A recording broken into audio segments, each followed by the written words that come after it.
Hi friends, how's it going? Or just got in from a job.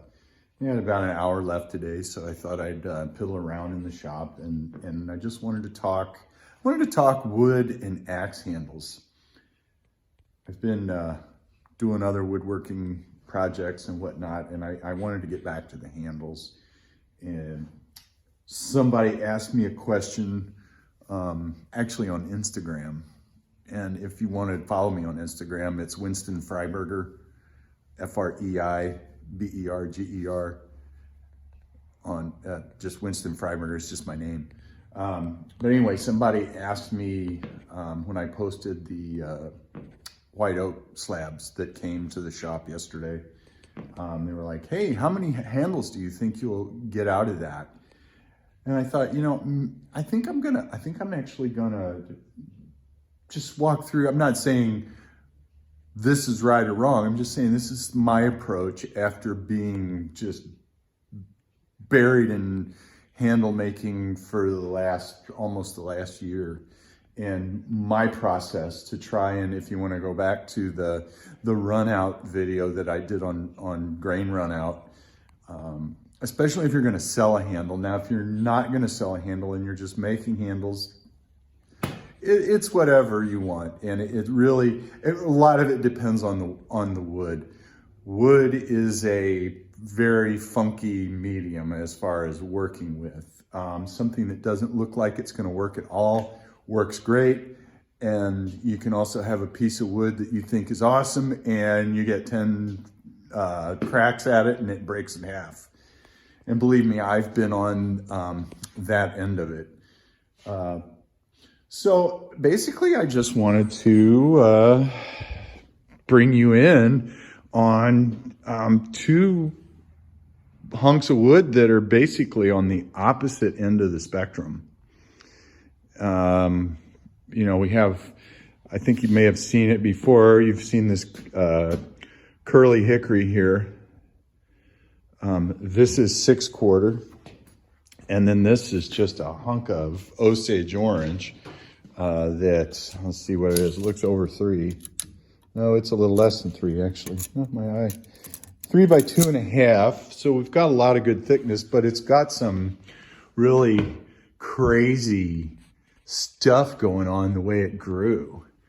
And some of this is actually the outside of the tree, So, but we don't really have any end grain that we can really tell what's going on with it. And the same, when you go to a hardwood supplier, you're going to have paint on the ends a lot of times. Now this one was cut for somebody, so you can see on this board, this is going to make some good handles. So you just kind of have to get to the lumber pile and sort through it. And if you're going to make a handle, I would suggest knowing what to look for and not just grabbing a board at the lumber pile, because you could be okay and you could be disappointed. Also, when you're at the lumber pile, you need to be able to discern between sapwood and heartwood. And obviously the sapwood is the wood that's on the outside of the tree, and the darker wood, especially with hickory, is the heartwood, which is the inside of the tree. It used to be sapwood and now it's heartwood. Here's an example of a spot in the tree where the heartwood and the sapwood meet. This is the sapwood, this is the heartwood. That's kind of not what we want in handle making. You either want all heartwood or all sapwood. So this is potentially this union right here, where the two parts of the tree come together, is potentially something that could be problematic in a handle failure. So this is the kind of stuff that I deal with all day. And when I go look at wood, and my hardwood supplier will be like, "Hey, I just got 500 board feet of hickory in, and I'll go up there and I'll look at it and I'll be like, hey, and I can't use any of it because it's either all heartwood that's going the wrong way and it's all gnarly and knotty because that's what cabinet makers and floor people like, or the grain orientation on the end is just completely wrong. So here's an example of something that this is probably going to be a test handle because it's angled and it's on the part of the tree. Actually, this is a perfect example of the heartwood and the sapwood. Will that handle perform and be a reliable tool? I don't know. Here's another handle that has a similar deal, but the grain is a lot straighter. But this bit of heartwood will get cut off on the bandsaw when I go to bandsaw it, and so it'll be fine. So this guy can come right off. That's pretty interesting.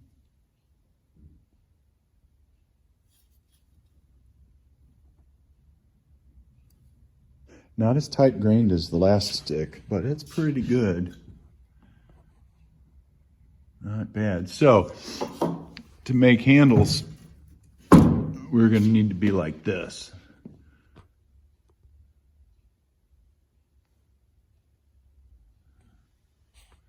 And we're getting bigger in here.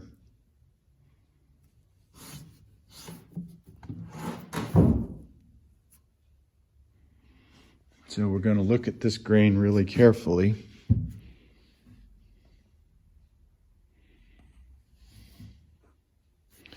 Okay, so this knot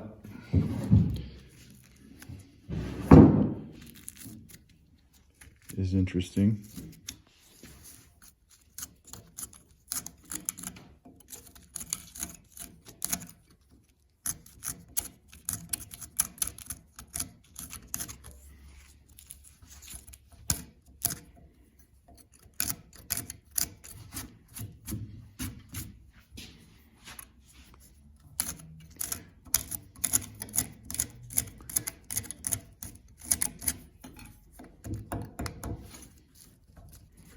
It's really solid in there.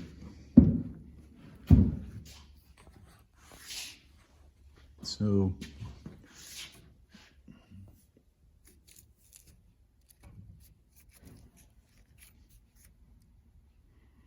it looks like this knot only goes out into about here. So probably this middle bit, and also it tapers down a little bit, but not enough to matter. So we potentially could run this through the saw and cut this knot out and take the middle portion of this for a handle.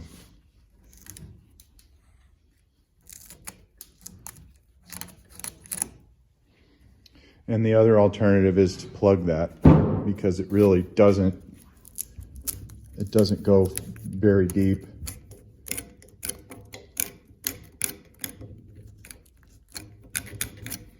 At all.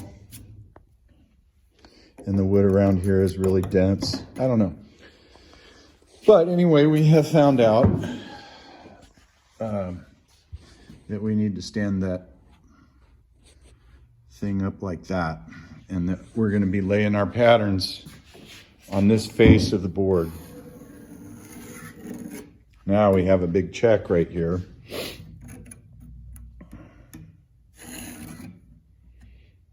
So now if I just cut this check right here like this, that's going to eliminate some meat on this side. So probably what I'm going to do is take this on the bandsaw and cut down this check so that I've got wood coming all the way down here, because we can probably get a smaller, like probably get a hatchet handle at least out of this. File handles, chisel handles out of this, and then hopefully an axe handle or two. Let me get back. An axe handle or two out of that. So probably I would say, if I were to guess on this piece of gnarly off-fall from Harvey's mill that they weren't going to do anything with, I think I can probably at least get two 30-inch handles of some sort, a hatchet handle, and then, of course, down at the end, just handles, little file handles or chisel handles. So wood can be deceiving. So let's go to this board that's been dimensioned for us. When I first started, I thought, wow, I'll just take this curvy and okay, 1, 2, 3, 4 handles out of this. Well, yes and no. When we go back to the run out scenario, I do believe on my thing on run out, my video on run out, I kind of determined that this really wasn't a good board for a curvy handle, because we're going to have, this is going to be a big source of run out. We do have grain that's running this way and running up, which definitely helps. But it doesn't really help us all that much because this is really straight grain. Now I could probably get in this, I call it like lake type of grain here versus the straight grain. Could probably get something cooking with that. You know, you could line all of this up and you'd have grain going from butt to eye, with still a little run out up there. But here's the conundrum. That's why I like wide boards, is I like to follow the grain with my handles, and it does not maximize wood consumption. It's really, it is the opposite of being thrifty, and yeah, it wastes a lot of wood. Even if we laid this out like 4 handles, just like I did in the beginning, it still wastes a lot of wood. When you look at an axe handle, let's look at my grandpa's axe here. So we're looking at his handle, and his handle is, oh, this is a deadly handle too. This handle is, I think it's just under 7/8 of an inch. I think it's about 13/16 ish. I mean, like all the way down. This is the most, it's so slender and it's so strong. But what's making us get 8/4 for these handles? You're looking at it right there.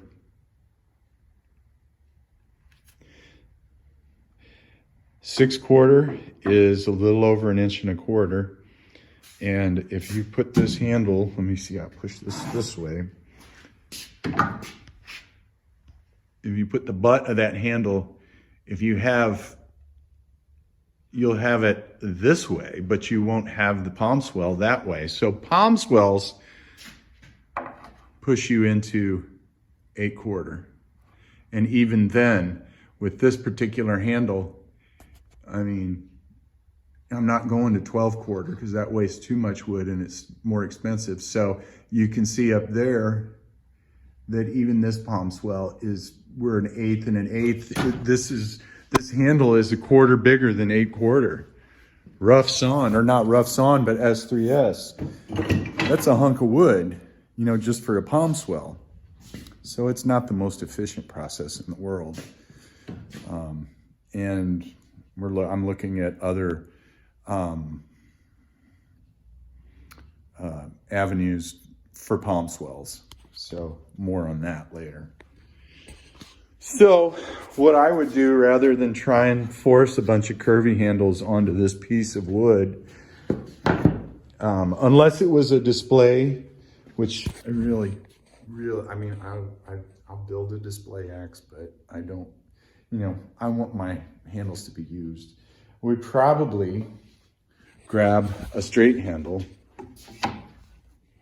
and try to get as much nice stuff on a straight handle. Where's my wedge banger? You know, and it's just a matter of playing with the grain and trying to come up with the best scenario. But anyway, so it's just what I go through, you know. I mean, it's interesting. I love it. It's so cool. But it's all about putting out an excellent product. Handle makers, it's a thrill. Keep going, keep at it. You never stop learning. You just don't. It's a process that evolves, and you know, don't be afraid to look at successful axes and get information and learn from those designs. A couple of my designs are almost direct copies of axe handles that are vintage axe handles. I've made modifications, but the one thing that I learned with the super curvy handles is that you're not going to stray too far from the actual physics and geometry of the design.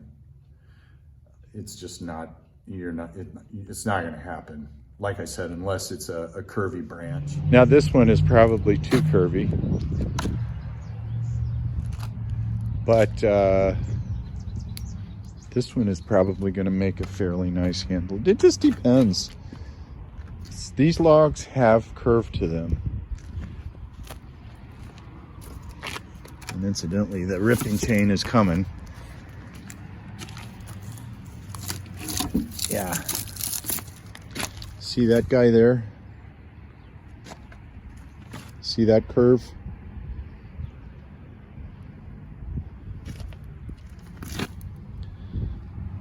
So we can get a handle that way and get a handle that way. Even this has a slight curve to it. So does this and that. That'll be interesting. So you can see why I was really excited to get this black locust. There's really a lot to consider when you're handle making. And if this is all too crazy for you, and you're like, oh my gosh, this guy is harshing my buzz with all these freaking thoughts about making handles, just make your handles. You know, that's the whole point of it, is to just have fun making handles. Some of us just think too much, I guess. and enjoy. I mean, I'm so far into this lake. The distance back is as far as the distance forward. So we're going forward with it. We're trying to get some things popping here as far as machinery, and I'm just looking forward to the next year. It's really going to be cool. So anyway, I hope you guys are doing well, staying kind, staying happy. Talk to you soon.